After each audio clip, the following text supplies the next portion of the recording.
رمضان المبارک کی آمد ہے تو دوستو اس مہینے کی تیاری صرف ظاہری تیاریوں تک محدود نہ کریں، بلکہ اس مہینے کی تیاری باطنی طور پر بھی کریں۔ باطنی طور پر تیاری سے کیا مراد؟ باطنی طور پر تیاری سے مراد اپنے ارادوں کو، اپنی نیتوں کو ٹھیک کر لیں، اپنے دل کو صاف کر لیں، اپنے دل سے بغض نکال دیں، اپنے دل سے حسد نکال دیں، اپنے دل میں دوسروں کے لیے احساس پیدا کر لیں۔ تو دوستو اللہ تبارک و تعالی سورہ بقرہ میں ارشاد فرماتا ہے آیت نمبر 185 میں، رمضان وہ مہینہ ہے جس میں میں نے قرآن کو نازل کیا جو لوگوں کے لیے ہدایت ہے۔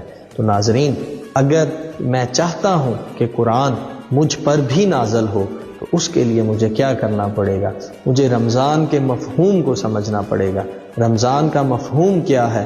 خود کو جلا دینا۔ تو آئیے مل کر خود کو جلانے کی کوشش کرتے ہیں تاکہ ہمارے اس وجود پر بھی قرآن نازل ہو۔